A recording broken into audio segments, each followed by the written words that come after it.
جی اسلام آباد میں ہوں، اور اسلام آباد میں نے سوچا کہ اپنے محترم سینیٹر مشاہد حسین سید صاحب جو نیشنل ایشوز پر تو گہری نظر رکھتے ہی ہیں، بلکہ بھی میں دیکھ رہا تھا جب ہمارا سرا اختر مینگل صاحب سے انٹرویو ہوا تو انہوں نے بلوچستان کے حوالے سے کہا کہ جی سید مشاہد سید صاحب نے بھی بڑی کوشش کی اور لوگوں نے بھی کی، موقع ملا تو اس پر بھی گفتگو کریں گے۔ لیکن اس وقت آپ نے دیکھا کہ افغانستان کا محاذ کھلا ہے، پھر ہندوستان تو ہمارا دیرینہ روایتی اینیمی کہہ لیں، ان سے تو محاذ کھلا ہی رہتا ہے۔ پھر ایران جس پر مجھے گفتگو زیادہ کرنی ہے، وہ بھی وہاں سے اچھی خبریں نہیں آ رہی کہ دوسرا بحری بیڑا بھی پہنچ دیا، اور اس سے بھی زیادہ کہ اگر ایران میں کوئی کرائسس یعنی ایسی صورتحال پیدا ہوتی ہے تو پاکستان کے لیے شاید وہ تیسرا محاذ بھی کھل جائے۔ شکریہ سید صاحب۔ اور میں نے جو ابتدائی باتیں کہیں کہ ہم 3 محاذوں پہ لڑ رہے ہیں، میں یہ نہیں کہوں گا کہ ہماری اکانومی کی کیا صورتحال ہے۔ افغانستان کا محاذ باقاعدہ، ہندوستان روایتی ہے ہی، اور جو ایران اب ہونے والا ہوگا، قصہ دیکھتے ہیں۔ یہ تو مجھے ایسا ویلکم ٹو اسلام آباد، اور اسلام آباد میں آپ دیکھتے ہیں تھوڑی بہت ہی ایک ورلڈ ویو آ جاتا ہے، کیونکہ جہاں لوکیشن ہے ہماری ارد گرد دیکھیں ہر جگہ کوئی جنگ کے وہ بادل منڈلا رہے ہیں۔ تو افغانستان سے شروع کرتے ہیں۔ بڑا افسوسناک واقعہ ہے افغانستان کا، لیکن پاکستان نے بار بار ایک ہی بات کی ہے، اور ہمارا موقف اس معاملے میں بڑا واضح ہے، اور پرانا موقف ہے کہ افغانستان کی سرزمین کسی اور ملک کے خلاف، بالخصوص پاکستان کے خلاف استعمال نہیں ہونی چاہیے ٹھیک ہے۔ دہشت گردی کے لیے۔ لیکن اس کے بار بار تلقین کرنے کے باوجود کچھ معاملات سنبھل نہیں رہے، تو ہم نے تو ایک قسم کا جوابی کارروائی کر دی ہے، اور صرف فوکس افغانستان پر، عوام پر نہیں ہے، دہشت گردوں کے ٹھکانوں پر ہے، جو سورس ہیں جنہوں نے حملے کیے، جس کی وجہ سے ہمارے سولین اور فوجی بھائی بھی شہید ہوئے۔ اور لیکن میں سمجھتا ہوں کہ لانگ ٹرم پالیسی ہمیں کوئی اختیار کرنی پڑے گی۔ اس کے 2 پہلو ہیں۔ ایک پہلو ہے کہ ایک علاقائی اپروچ، ریجنل ڈپلومیٹک اپروچ، اور ایک اپنی اندر ایک افیکٹو کاؤنٹر ٹیرر اسٹریٹجی۔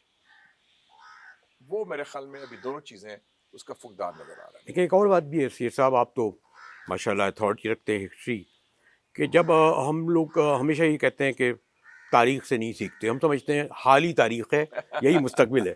مثلا میں ابھی کہیں ایک جگہ گیا تو انہوں نے مجھے دکھایا کہ جو بہت بڑے جو مجاہدین آئے تھے ان کے کیمپ وغیرہ، یعنی 70 کی دہائی میں بھٹو صاحب لے آئے تھے ان سب کو، جو میں نام نہیں لینا چاہتا ان سب کو، تو ہم 70 کی دہائی میں لے آئے، 74-75 میں، پھر انہوں نے بھی کاؤنٹر کیا، پھر وہ لے کے آئے، پھر ہم پورے اس وار کا حصہ بنے۔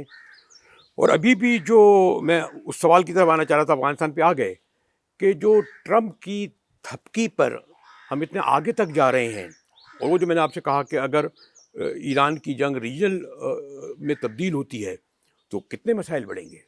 میرے خیال میں اس میں ٹرمپ کی تھپکی کا تعلق نہیں ہے، امریکہ کی نالائکی میں ضرور کہوں گا، اس لیے کیونکہ نالائکی بائیڈن کے زمانے میں ہوئی۔ جس طریقے سے انہوں نے دیکھا نا، بات یہ ہے کہ 7 اکتوبر 2001 کو امریکہ نے حملہ کیا افغانستان پر، طالبان حکومت کو نکالا، پھر 20 سال بعد اسی طالبان حکومت کے ساتھ مذاکرات کیے، ان کو ری انسٹال کیا۔ اور آپ کو ہی پتا ہوگا ہمارے بغیر سے جیت بھی نہیں سکتے تھے، بلکہ میرے خیال میں ہم نے ان کو پناہ دی، ہم نے ان کو سینکچری دی۔ آپ جس محلے میں آپ ادھر ہیں E7 میں، کئی افغان مجاہدین لیڈرز کے ماشاءاللہ گھر ہیں ادھر، ان کی فیملیز ادھر رہتی ہیں، ماشاءاللہ ان کے پاس پاکستانی پاسپورٹ ہے، علاج کے لیے وہ ادھر آتے ہیں، ان کی فیملی پڑھے لکھے ہیں۔ ایون جو آپ کے امیر المومنین ہیں ہیبت اللہ اخندزادہ صاحب، وہ کچلک میں امام مسجد تھے، کوئٹہ کے قریب 30 سال پاکستان رہے۔ تو اور ایک اور بھی یاد دلا دوں، ایک اور امیر جو سر پہ مارے گئے تھے کراچی میں، ان کی جائیدادیں ہیں، جی وہ آپ اور ہم سے بہت زیادہ امیر ہیں بھائی صاحب۔ میں کہتا ہوں افغانستان میں اگر ہم الجھ گئے تو پھر ہم جو زیادہ میرے لیے خیال ہے کہ اس میں تو چل رہا ہے، لیکن آپ یہ سمجھتے ہیں، میں اگری کرتا ہوں کہ اس میں 50 سال سے اس علاقہ شورش میں ہے، اور ایک اچھی ہے کہ ہم نے جان چھڑائی کہ موجودہ ملٹری ہائی کمانڈ کے علاوہ ماضی میں جتنی بھی آپ کی اسٹیبلشمنٹ تھی نا، وہ سب کی نظریاتی وابستگی افغان طالبان سے، آئیڈیولوجیکل، کہ یہ ہمارے بندے ہیں، یہ ہمارے مجاہدین ہیں۔ اب یہ انہوں نے ڈس اون کر دیا، یہ ان کا کریڈٹ جاتا ہے کہ انہوں نے ان کو ڈس اون کر لیا. یہ اون اپ نہیں کرتے کہ ہمارے بندے ہیں یا ان سے کوئی نظریاتی وابستگی ہے جو ماضی میں تھی. نہیں لیکن جو آپ کی جو ایک سوری ٹو سے آپ بھی جانتے ہیں جو ہماری جو پولیٹیکل لیڈرشپ تھی اور ہے، یعنی سب کو پتہ ہے کہ کیا رشتے تھے آپ کی مسلم لیگ نون کے اور شریف خاندان کے، اسامہ سے کس طرح ہوتے تھے، کس طرح کرتے تھے. وہ ماضی میں یہ تو بالکل اور میرے خیال ہے ابھی اور بھی آپ نے بات کی اس کی طالبان کی تو وہ نصیر اللہ بابل صاحب قافلہ لے کے گئے تھے یہاں طالبان، یعنی ان دونوں میں جو اور پولیٹیکل انہوں پارٹی نے کیا کہا تھا کہ these are are boys. Yes. آپ کو یاد ہے جی، جی، 1996 کی بات ہے، کندھار جب وہ لے کے گئے تھے. تو وہ ایک میرا ماضی کی توبہ کی گنجائش تو ہے نا. اچھا میں اس لیے کہہ رہا تھا کہ ہم سب بوجھ ڈال دیتے ہیں یا ملبہ جسے کہتے ہیں آرمی پر، لیکن بیسکلی اس میں بہرحال پولیٹیکل لیڈرشپ اور وہ بھی بڑی پاورفل تھی نا. یعنی افغان جہاد کی بنیاد تو ذوالفقار علی بھٹو صاحب نے رکھی تھی، جس میں حکمت یار، ربانی، احمد شاہ مسعود، عبدالرسول رب سیاف، یہ چاروں ادھر آئے تھے پاکستان. احمد شاہ مسعود بھی شامل تھے. میں اس کو سمیٹنا چاہ رہا ہوں. ویسے بھی یہ کہہ رہا ہوں کہ جو وہ ہم پولیٹیکل لیڈرشپ تھی دونوں اور اسٹرانگ پولیٹیکل، یہ آج کے والے بھی نہیں. سوری ٹو سے آج کے میں وہ اتنے اسٹرانگ نہیں تھے جو ایون بینظیر صاحبہ یا نواز شریف، اس وقت کے نواز شریف جو میں بات کر رہا ہوں، دے ور پاورفل. اس زمانے میں کچھ حد تک سویلین سپریمیسی بھی تھی. بھٹو صاحب کے زمانے میں، میاں صاحب کے زمانے میں فیصلے کر لیتے تھے. بھٹو صاحب نے بم کا فیصلہ، افغان جہاد کا فیصلہ، میاں صاحب نے دھماکہ کرنے کا فیصلہ، سب انہوں نے خود کیا. لیکن اب آپ کہہ رہے ہیں کہ ہماری سوچ یعنی ایک پیج پر ہیں، نقصان جو ماضی میں ہو چکا اس کا ازالہ. ایک پیج پر یہ کہ یہ وہ ڈیلنگ کر دیا اب انہوں نے. پہلے یہ تھا کہ ہمارا اسٹریٹجک ڈیپتھ ہے، یہ ہمارے بندے ہیں، ہم ان کے ترجمان بنے ہوئے تھے، ان سے سارا کر رہے تھے، اون اپ کر رہے تھے. اب وہ نہیں کر رہے. لیکن میں سمجھتا ہوں جو اپروچ ہے ہمیں لانگ ٹرم کرنی پڑے گی، وہ میں اس سے اگری نہیں کرتا. میں سمجھتا ہوں ایک علاقائی سفارتی اپروچ کی ضرورت ہے، ریجنل اپروچ کی. کیونکہ جو مسائل پاکستان کے لیے ہیں افغانستان سے، وہ چین کو بھی، روس کو بھی، تاجکستان کو بھی، ازبیکستان کو بھی، ایران کو بھی، ترکمنستان کو، سب کو. اچھا میں اس پہ بھی آؤں گا، چین اس پہ، لیکن اس سے زیادہ آپ کو بھی علم ہے کہ افغانستان میں اگر ابھی تو اسمال اسکیل ہے نا، تو کے پی تو محفوظ نہیں رہے گا نا. اور ایک جو ٹریڈیشنل ہمارے ولی خان صاحب کہتے رہے پل سے زنجیر اٹھا دیں گے، ایک ہیں، ہم بھی گئے تھے دیکھتے، پشتونستان وہاں تھا. اسی طرح اگر یہ جو میں لا رہا تھا کہ ریجنل چیز ہوتی ہے تو پھر بلوچستان ایک ہے. ٹھیک ہے ابھی تک جو بلوچستان میں لوگ، بلوچستان کا زیادہ فوکس ایران سے تعلق ہے، اور کے پی کا جی یہ میں کہنا چاہ رہا تھا. یہ دونوں چیزوں کو میں بھی جو، یا افغانستان میں بھی جو ہمارے پشتون بھائی ہیں، سب کی نظر اسلام آباد پر ہے، جلال آباد پر نہیں ہے. وہ الٹا ادھر ہی آنا چاہتے ہیں. چلے ہم ایران پہ آ جاتے ہیں. اور یہ یعنی جو آپ کیا سمجھتے ہیں کہ جنگ ناگزیر کا لفظ بھی استعمال نہیں کرنا چاہیے، لیکن جس طرح بڑھ رہے ہیں کہ دوسرا بحری بیڑا بھی بھیج دیا ہم نے اور ہم حملہ کریں گے اور رجیم چینج تک کی بات ہو رہی ہے. میرے خیال میں دھمکیاں ہیں. اچھا. اور میں نہیں سمجھتا جو کہتے ہیں کہ ضرور ہو کے رہے گی ناگزیر ہے، یہ I don't agree with that. اچھا. تو میں سمجھتا ہوں کہ ٹرمپ کے جو بیسک انسٹنکٹ ہیں وہ جنگجو والے نہیں ہیں. وہ ہے دو انسٹنکٹ ہیں اس کے. ایک ہے کہ آپ بزنس پیسے کے ذریعے کریں. دوسرا ہے اس کا کہ اگر دھمکی کے ذریعے، ڈرانے دھمکانے سے وہ مقصد پورا ہو جائے جنگ کے بغیر، تو وہ پریفر کریں گے. ٹھیک. کیونکہ ان کو پتہ ہے کہ جنگ کے نتائج بڑے خوفناک ہوں گے، سنگین ہوں گے سب کے لیے. یہ کسی کو غلط فہمی نہیں ہونی چاہیے. ایران از نو وینیزویلا. ایران صدام حسین کا عراق بھی نہیں ہے. ایرانی لڑنے مرنے کو تیار ہیں. انہوں نے بھی ڈو اور ڈائی کا فیصلہ کر لیا ہے. اور آپ نے دیکھ لیا، ریبر نے اناؤنس کر دیا میرے سکسیسر ہیں، اگر خدا نہ خواستہ میں شہید ہو جاتا ہوں تو وہ نیا لیڈرشپ تیار ہے. 9 کروڑ کا ملک ہے. تو اگر آپ نے کرنا ہے، نیتن یاہو جنگ چاہتا ہے. جنگ نہیں چاہتا صرف، وہ جنگ چاہتا ہے، وہ رجیم چینج چاہتا ہے، ایران کی تقسیم کرنا چاہتا ہے. سیریا، سوڈان، یہ جو ماڈل ہے نا صومالیہ کا، یہ اپلائی کرنا چاہتا ہے. فریگمنٹیشن، ڈویژن، تقسیم لسانی بنیادوں پر، ہر حوالے سے. اس کے عزائم بہت گندے عزائم ہیں. تو اگر امریکہ فالو کرتا ہے اسرائیل فرسٹ پالیسی، تو میں سمجھتا ہوں کہ وہ ابھی تک تو کی ہے، سیاسی موت ہوگی. ابھی تک تو کی ہے. اگر آپ فلسطین پہ دیکھیں کہ پورا انہوں نے اوپن ہینڈ دیا، جو چاہے اسرائیل نے کیا. ٹرمپ کے ایک کریڈٹ جاتا ہے کہ انہوں نے جینوسائیڈ رکوایا. اچھا. جینوسائیڈ ہو رہا تھا، یو این فیل ہو گیا، ہم لوگ مسلمان لوگ OIC فیل ہو گئے، یورپین یونین فیل ہو گیا. انہوں نے آ کے یہ کم سے کم یہ لگام لگائی کہ ایٹ لیسٹ اس وقت قتل عام تو نہیں ہو رہا، ٹھیک، وہ جو جینوسائڈ ہو رہا تھا، ٹھیک ہے اکا دکا کلنگز بھی ہو رہی ہیں، وہ زیادتی ہو رہی ہے سیریا کی، ان کی اسرائیل کی وائلیشن، لیکن وہ اور پھر وہ بھی یہ کہتے ہیں کہ اسرائیل کا قبضہ نکال کے یہ ایک دوسری فورس آئے گی جس میں انڈونیشیا ہے، دوسرے ملک بھی ہے، تو اس حد تک ٹھیک ہے، لیکن ابھی تک بنیادی طور پر جو مسئلہ ہے امریکہ کی مڈل ایسٹ پالیسی کا وہ یہی ہے جو آپ نے فرمایا، اسرائیل فرسٹ، امریکہ فرسٹ نہیں ہے، اور وہ امریکہ کو نقصان دہ ہوگا اور وہ اس خطے کو نقصان دہ ہوگا۔ ایک بریک کی طرف آؤں گا، اور ایران اور افغانستان کے حوالے سے تھوڑا سا حساس ایشو بھی ہے، میں بھی محتاط رہوں گا اور سید صاحب کو بھی مشکل میں نہیں ڈالنا چاہوں گا کہ جو سوال بھی اس طرف آئے گا، تو بریک کے بعد حاضر ہوتے ہیں۔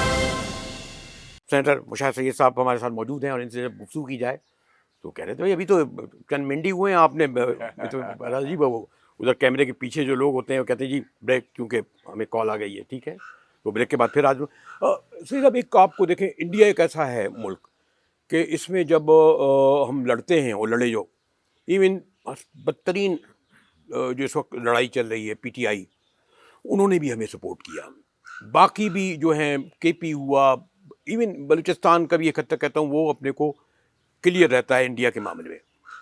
افغانستان میں ایک حد تک ابھی بھی ہم ایک پیج پر نہیں لا پائے ہیں، کیونکہ وہ لوگ کہتے ہیں جی جو پشاور میں بیٹھے ہوئے ہیں اور کوئی 15 سال سے بیٹھے ہیں نا بہرحال پی ٹی آئی والے، وہ کہتے ہیں جی ہم تو نہیں وہ کریں گے آپ کے ساتھ مل کے نہیں لڑیں گے۔ ادھر آ جاتے ہیں بلوچستان ایران بلوچستان والے، تو اگر ابھی تک تو ٹھیک ہے، آپ مجھ سے زیادہ جانتے ہیں کہ وہ پہلے جو تھا 70 کی دہائی میں تو بہرحال ایرانی جنگ تب استعمال ہوئے تھے نا، ہمارے ان کے ہیلی کاپٹر استعمال ہوئے، پورے انوالو تھے، اور وہ جو وہاں کا جو بلوچ تھا، مجھے یاد ہے کہ وہاں کے جو لوگ آتے تھے ملتے تھے، وہ ابھی تک وہاں تک گئے نہیں ہیں۔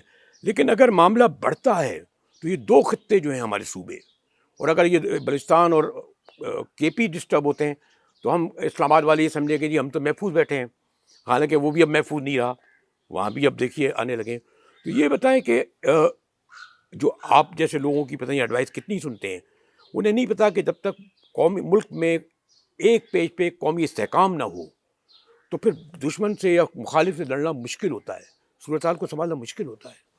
لیکن جی مجاہد صاحب مجھے کو بتائیں، میں تو شروع سے یہ کہہ رہا ہوں کہ اباؤ پارٹی پالیٹکس، کہ پاکستان کو ضرورت ہے دست شفا کی، ہیلنگ ٹچ کی، اور ہیلنگ ٹچ سے کیا مراد ہے میری؟ ہیلنگ ٹچ سے مراد ہے کہ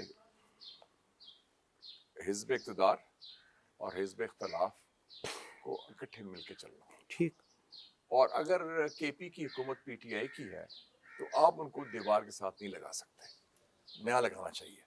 اب وہی حکومت ہے پی ٹی آئی کی، جیسے آپ نے فرمایا ابھی ایپیکس کمیٹی کا اجلاس ہوا، انہوں نے کہا دہشت گردی کے ساتھ ہم فوج کے ساتھ ہیں، پوری قوم اکٹھی ہے، اور ابھی بھی انہوں نے کہا ہے کہ یہ جو پکڑے گئے تھے، اٹیک ہوا تھا اسلام آباد میں، اس کے جو ماسٹر مائنڈ تھے وہ کے پی کے جو ڈپارٹمنٹ ہے کاؤنٹر ٹیررزم، انہوں نے پکڑے تھے، تو وہ پوری طرح تعاون کر رہے ٹھیک، ہیں۔ تو اس وقت جب تک وہ سیاسی استحکام نہیں ہوگا، سیاسی یکجہتی نہیں ہوگی، تو میں سمجھتا ہوں کہ ملک پوری طرح سنبھلے گا نہیں، اور یہ جو چیلنجز ہے، بلکہ میں سمجھتا ہوں نمبر 1 چیلنج اس کو کے پی کا پھر بلوچستان کا ہے، اور لوگ دونوں کے ایشوز ہیں، لیکن خاص طور پہ کے پی کا یہ ہے کہ آپ کی پوری ایک پاپولیشن، اس کے پیچھے پھر ٹی ٹی پی ہے، اس کے پیچھے افغان طالبات ہیں، اور وہ بارڈر 2600 کلومیٹر کا بارڈر ہے، بہت سینسٹیو بارڈر۔ لیکن معذرت کے ساتھ پتہ نہیں شاید میری رائے غلط ہو، میں کے پی اہم تو ہے، لیکن جو آپ نے کہا نا کہ وہاں جو حکومت کر رہی ہے وہ بہرحال اسلام آباد کی پالیسی کا ساتھ دیتی ہے۔ بلوچستان میں صورتحال زیادہ اس لیے میں امپورٹنٹ دے رہا ہوں اس کو، اور ایران سے ابھی نہیں ملانا چاہ رہا، کہ جو پولیٹیکل لیڈرشپ تھی، جو جینون پولیٹیکل تھی، وہ تو ہٹ گئی، اور اب جو لوگ ہیں وہ ایک فیس لیس ہیں، وہ آئے، اور انہوں نے آپ کے ابھی آج بھی جو خبر آئی 12 شہروں کا ہمارا ڈسکس ہو چکا ہے، جس تیزی سے وہ پھیل رہے ہیں، اور وہ ڈائیلاگ کے لیے تیار نہیں۔ بلوچستان کا ایشو صرف دہشت گردی سے منسلک نہیں ہے، وہ سیاسی مسئلہ ہے، اور وہ پتہ ہے کہ میں خود اور چودھری شجاعت صاحب، ہم مجھے پتہ ہے، نواب اکبر خان بگٹی صاحب سے نیگوشیشن کیے تھے، وہ کامیاب ہوئے، اور وہ چاہتے تھے، نواب صاحب خود اکبر بگٹی صاحب ایک فیڈرلسٹ تھے، ایک پاکستانی نیشنلسٹ تھے، ان کا کوئی کسی کا کوئی ایسا چیز نہیں تھا، وہ ایک زیادتی ہوئی, غلطی ہوئی 2006 میں, جس کا خمیازہ آپ بھگت رہے ہیں. اور وہ مسنگ پرسنز ہوں, دوسرا اور دوسری بات ہے کہ جو ان کے جو الیکٹڈ لیڈرشپ ہے, اب دیکھیں نا اختر مینگل صاحب ہوں یا ڈاکٹر مالک صاحب ہوں, اس سے اسمبلیوں میں پہلے گئے. ہمارے دوست تھے حاصل بزنجر صاحب, آپ کے بھی جی دوست تھے, ان سب کی بڑی کنٹریبیوشن تھی, اور پورے under the umbrella of the federation یہ سارے کام کر رہے تھے. تو اگر آپ ان کو سائڈ لائن کریں گے, اور اگر وہ بالکل الیکشنز بھی دے بیکم اے شیم, کراچی میں بھی یہی ہوا ہے, فارم 47 الیکشن ادھر بھی, تو یہ اس قسم کے, تو پھر اگر آواز وہ بیلٹ کے ذریعے نہیں ہوگی تو پھر وہ راستہ بلٹ کا ہو جائے گا, یہ کوئی اور راستہ ہو جائے گا. اور ایک ان کا اور خطرناک وہ ایک ایشو ہے. 50 سال سے چل رہا ہے, بھٹو جی صاحب جی نے جی شروع کیا تھا جب انہوں نے ایک الیکٹڈ گورنمنٹ کو ٹاپل کیا تھا. ویسے میں تو خیر سوری سے اب تو دستاویز لے کے آ گیا اختر مینگل کے, جی محمد علی جناح نے تو ایک ریاست کہا تھا, اور وہ تو کہتے ہیں آغا عبد الکریم چلے گئے تھے باہر, وہ تو خیر سب نے جوائن نوروز کیا خان تھا آگے. پاکستان. ہاں لیکن یہ ایٹ دا اینڈ یہ تھا. الیکٹڈ گورنمنٹ جب صوبہ بنا وہ 70 میں, یحییٰ خان صاحب نے بنایا صوبہ, ٹھیک ہے, انہوں نے جب 1 یونٹ توڑا, اس کے بعد جو الیکٹڈ پہلی گورنمنٹ تھی اس کا مینڈیٹ تھا, وہ مینڈیٹ کا احترام نہیں کیا گیا اور ملٹری ایکشن لیا گیا. اور بلکہ اس کا رزلٹ کیا ہوا, اگر بلوچستان میں ملٹری ایکشن نہ ہوتا تو 77 میں ضیاء اللہ کا کو بھی نہ ہوتا. میں اور اسپیسیفک آپ سے لے لوں, پھر میں اس طرف آتا ہوں کہ ایون دو جن کے آپ نے نام لیا, اختر مینگر اور ڈاکٹر مالک, ابھی ہم ایک جگہ سے مثال دے رہا ہوں, تو وہ یہ کہتے ہیں جناب ہمارے یہاں سے ہماری کوئی نہیں سنتا, ہم شاید اپنے حلقوں میں نہ جا سکیں, ہماری یعنی تقریباً سیاسی گفتگو ہوئی, ڈائلاگ ہو نہیں رہا. 2 پالیسیز تھیں, 2 آپشنز تھے, ڈائلاگ یا ڈنڈا. آپ نے کہا کہ نہیں ڈنڈا کرنا ہے. آپ وہی 10 سال پہلے آپ کو یاد ہوگا میاں صاحب کی گورنمنٹ تھی, general Raheel was the chief of army staff. اس کو فیصلہ ہوا تھا کہ آپ مذاکرات کریں گے. ڈاکٹر مالک چیف منسٹر تھے, مذاکرات ہوئے اس وقت, اور بڑے اچھے حالات تھے, ٹھیک ٹھاک تھے. تو اب وہ پھر لیکن وہ پالیسی کو ریورس کر دی گئی نا. ہمارے ہاں بھی تو پرابلم, وہ جملہ بڑا مشہور ہو رہا ہے نا, کیسے چوکی مار, اور وہ بھی ایک روایتی بلوچ ہیں. جی جی ایگزیکٹلی, آپ کو پتہ ہے, اور آپ دیکھیں کہ وہ خواتین آ گئی ہیں ابھی جو لیول ہے. اور میں ابھی پڑھ رہا تھا جو لاسٹ ایئر انہوں نے اناؤنس کیا, ابھی مودی جا رہا ہے اگلے ہفتے, ابھی انڈیا کے پرائم منسٹر جا رہا ہے, اسرائیل جا رہا ہے مودی, تو ابھی انڈین اسرائیل ایکسس بن گیا ہے, اور وہ اس میں بلوچستان ایک محور ہے ان کے ایکسس کا. یہ بڑی امپورٹنٹ بات ہے, میں کہہ رہا ہوں. بلوچستان اسٹڈیز پروجیکٹ شروع کیا ہے جو اسرائیل کا تھنک ٹینک ہے واشنگٹن میں, MEMRI Middle East Media Research Institute. اور ان کا کیا مقصد ہے, ایران اور افغانستان میں بلوچستان جو دونوں صوبے ہیں اس میں علیحدگی پسند کو فروغ دینا, اور اسی سے شے ان کو مل رہی ہے. اور ہو سکتا ہے شاید اس پہ پھر زیادہ گفتگو کروں گے, جیسے کردوں کی بھی وہی صورتحال تھی نا, بڑا نقصان ہوا کردستان جو بنانے کا تھا. دیکھیے کہ سب سے پاپولر اس کو بالی ووڈ کی کون سی فلم ہے, دھرندر, اس میں خود بلوچستان علیحدگی پسند کا پورا فوکس ہے. آپ دیکھیں نا وہ پروپیگنڈا وار بھی چل رہی ہے, کوورٹ وار بھی چل رہی ہے, ہائبرڈ وار بھی چل رہی ہے, اور ایک جیو پولیٹکس کے حوالے سے بھی آ گئی. اور یہ وہ ایریا بھی بڑا خطرناک ہے جو ایران, افغانستان, پاکستان, یہ جو بلوچ ایریا, وہ جو ہم شاید 1930 سے وہ کہہ رہے ہیں کہ جی یہ ایریا تو انڈیپینڈنٹ تھا بڑی صدیوں سے, لیکن وہ ایک ان کے پاس ایک انڈر کنٹرول تھا, لیکن برٹش یعنی سمہاؤ, برٹش کا کنٹرول میں تھا. یعنی انہوں نے ایک بہت ان کو ایک ایسی جو جسے کہتے ہیں جو بکنے والی چیز دے دی نا, ان کے حوالے کر دی ہے ان لوگوں کو. کردوں کا ایک پازیٹیو چیز ہوئی ہے, اردوغان کو کریڈٹ دیں کہ 40 سال کے بعد انہوں نے ہتھیار پھینک دیے. آپ دیکھیں بہت بڑی بات ہے. اور یہی تو ہمیں یہ نوبت نہیں آنی چاہیے نا, جو میں کرد کا اور بلوچوں کا اسی سے دیکھتا ہوں سمٹم کہ یہ ایریا وہی تھا. انہوں نے دانش مندی سے ہینڈل کیا ہے, ہم اس سے سیکھیں سبق تحقیق ہے کہ انہوں نے جو گریلا جنگ ختم ہو گئی ہے, جو علیحدگی پسند کی جنگ بھی تھی, جو دہشت گرد بھی تھی, لیکن اب 40 سال کے بعد اس کا خاتمہ ہو گیا. تو ہم بھی سبق سیکھیں گے. ہمارے ارد گرد حالات کیا ہیں, جو فرنٹس کھل گئے ہیں, اب ان فرنٹس کو کم کریں. انڈیا کی بات اور ہے, لیکن یہ تو ہمارے ہاتھ میں ہے نا, بلوچستان ہو یا خیبر پختونخوا. ایک بریک اور لے لیتا ہوں, پھر اسپیسیفک ایرانی پہ آ جاتا ہوں, اور اس میں چین سوویت اور جو ڈیولپمنٹ ہو رہا ہے اس پہ بھی صحیح حساب سے میں لوں. یہ ذرا ایشو میں نے کہا نا, بلوچستان ذرا اس کو ابھی رکھ دیتے ہیں, ہے بھی حساس. ملتے ہیں ایک بریک کے بعد. موضوع بڑا حساس ہے, اس پر گفتگو کرتے ہوئے خیال کرنا پڑتا ہے, کیونکہ میں نے کہا نا کہ بی ایل اے کی شکل میں جو پاور آئی ہے, خبریں آ رہی ہیں. آج بھی میں پڑھ رہا تھا کہ 12 اٹھا کے لے گئے خوددار سے, اور یعنی وہ آتے ہیں, پولیس والوں کو بھی لے آتے ہیں, ہتھیار بھی لے آتے ہیں, اور بیچارے پور مزدور غریب لوگ انہیں لے آتے ہیں, اور کوئی رکاوٹ کے بغیر چلے جاتے ہیں. تو اس کو یہیں چھوڑ دیتے ہیں. صحیح صاحب, جو میں ایران کا کہہ رہا تھا, وہ والا دور تو نہیں کولڈ وار کا,